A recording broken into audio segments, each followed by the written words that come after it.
did she get shot while she was literally on the phone with the dispatcher?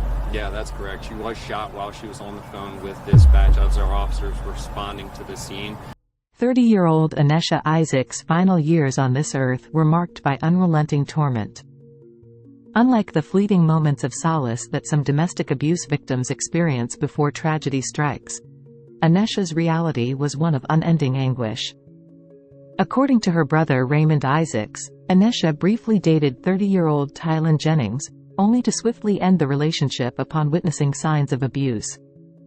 Despite her efforts to escape, Jennings persisted in his torment, relentlessly stalking her. Anesha sought refuge in a protective order, but Jennings remained elusive, evading the grasp of law enforcement.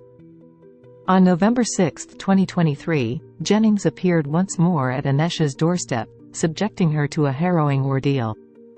In her own words to the court, he held me hostage in my own home, inflicting physical violence and issuing chilling threats against her and her family.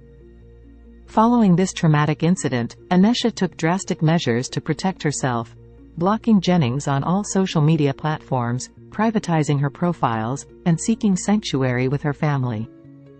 However, her existence had devolved into a nightmarish existence of fear and isolation, her once vibrant life reduced to a constant battle for survival. Anesha's dreams of marriage and motherhood, aspirations that should have been within her grasp at her young age, were cruelly snatched away. Tylen Jennings made good on his threats, extinguishing the flame of Anesha's hopes and ambitions forever. Welcome to the American Crime, Femicide channel. Please like, subscribe, share, and hit the notification bell for future uploads. On March 15, as Anesha prepared to leave work and enter her car, she found herself suddenly boxed in by another vehicle. Recognizing the driver as Tylen, her relentless stalker, she immediately dialed emergency services for help. In a panic, she informed the dispatcher of Tylen's wanted status and the active protective order against him. But tragically, before help could arrive, the situation escalated beyond control. The dispatcher recounted the chilling moments. He exited his vehicle and confronted the victim, making explicit threats on her life. Even as Anesha bravely remained on the line with dispatch, hoping for the arrival of officers, Tylen callously carried out his deadly intentions. Anesha was struck by multiple gunshots, her injuries too severe for her to survive.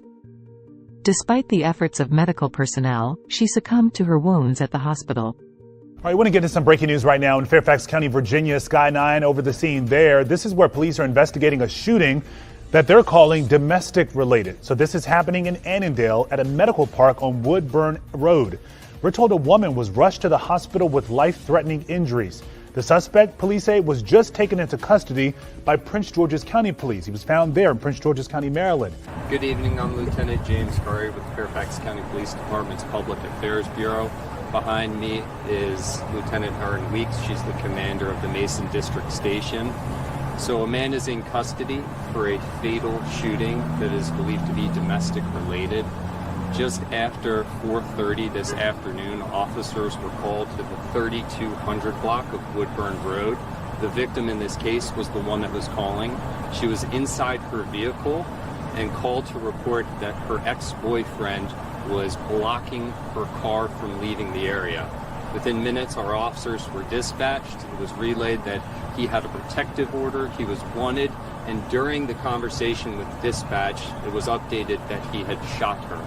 Officers got here within minutes of being dispatched. He had fled the scene. They quickly attempted life-saving measures. She was taken to a hospital, and that quick investigation, they gathered some critical information about his vehicle and that he had fled the area.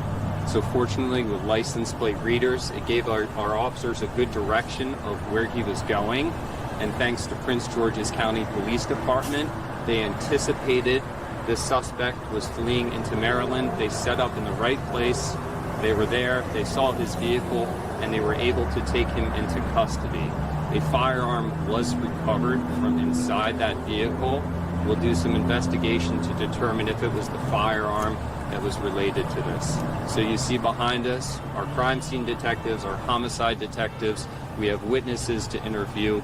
We have evidence to collect, but we do have a suspect in custody. So we'll work on the back end with this investigation.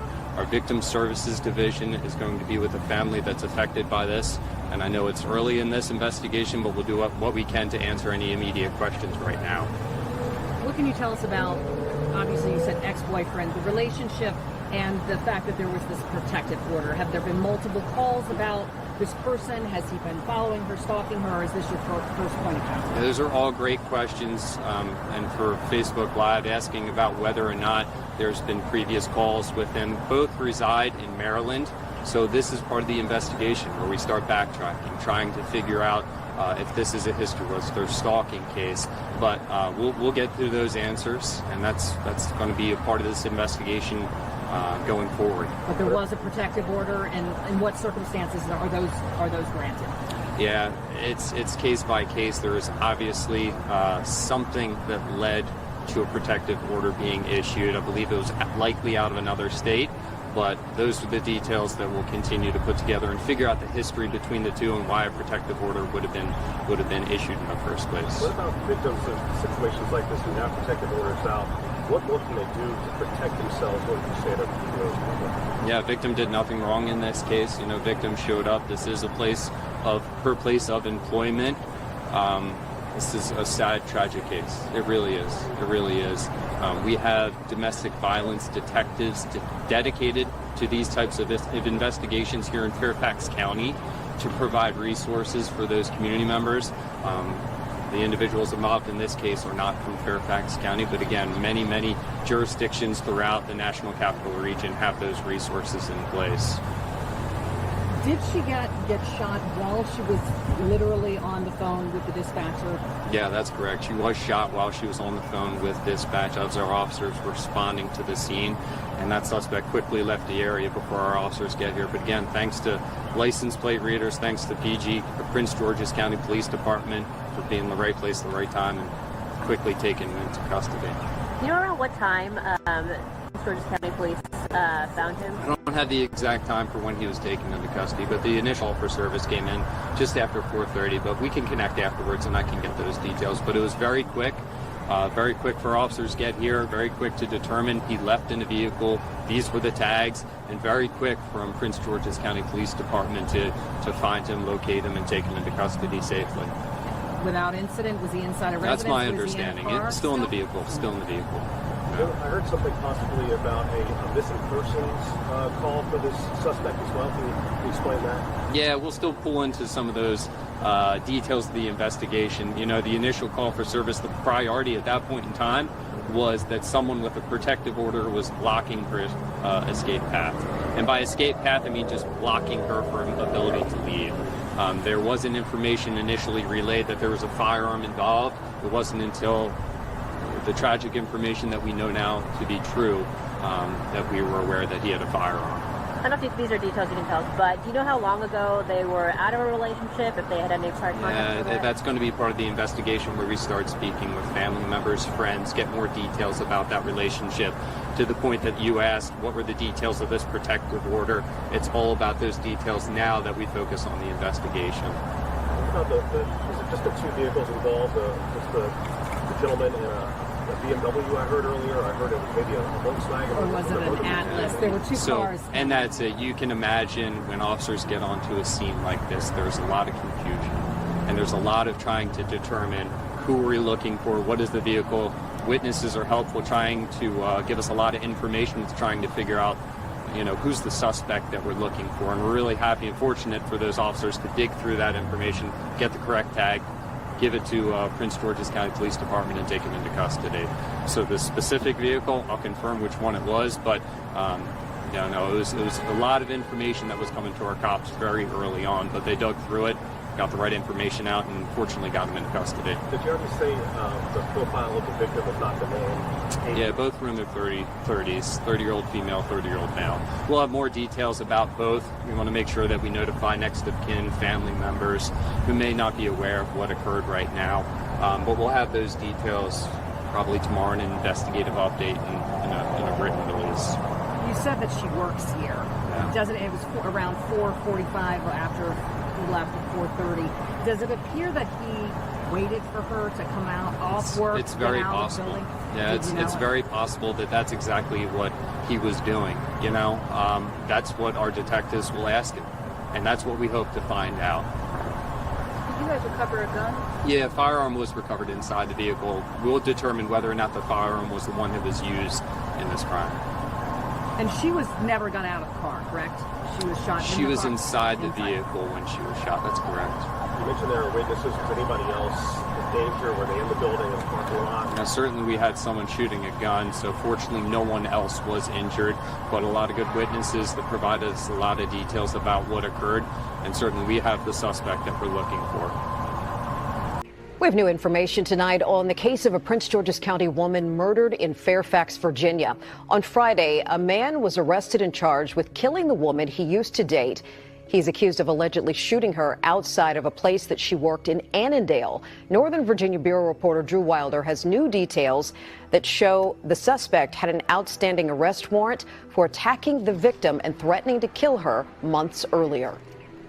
A pair of bullet holes pierced the windshield of a woman's SUV. She was trying to leave work Friday when police say her ex used his SUV to block her from leaving her office parking lot. The woman called 911. He's telling the caller that he's going to kill her. She stayed on the line with 911, but police couldn't get to her quickly enough. She was screaming and no longer responding to the call taker. The suspect drove off before police got there. Out front of the office today, bouquets of flowers.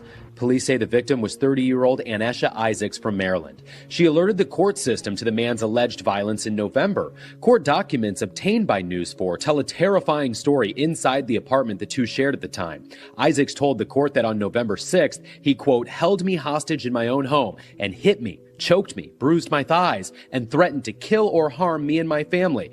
The court issued an arrest warrant for the man on November 7th, finding probable cause to charge him with 1 felony and 3 misdemeanors. Court records show that warrant was not served until Friday, after Prince George's County Police arrested him for allegedly killing Isaacs. The suspect is 30-year-old Tylen Jennings, who was in jail in Prince George's County, where he's facing multiple charges. Police say he'll be extradited to Fairfax County to face a murder charge. Police say Isaacs had a protective order against Jennings, and tonight, she's remembered with flowers outside of the office where she was killed. Tylen faces serious charges, including second-degree murder, use of a firearm in the commission of a felony, abduction, and violation of a protective order. He remains detained without bond as he awaits extradition back to Fairfax County. However, the swift progress of justice in this case offers little comfort to Anesha's grieving family. Her brother, Raymond, expressed the profound impact of her loss, stating, "Anesha was a beautiful person. I know that could be said for a lot of people, but it's true. That was my sister." He went on to share the immense toll her absence has taken on their family, lamenting, "We no longer have the opportunity to have a sister and a daughter, and that is a lot to deal with." Raymond has bravely reached out on social media, sharing his Cash App for those willing to offer support. As Isaac's family grapples with the unfathomable pain of her sudden departure, let us hold them close in our thoughts and prayers. May Anesha Isaacs rest in eternal peace.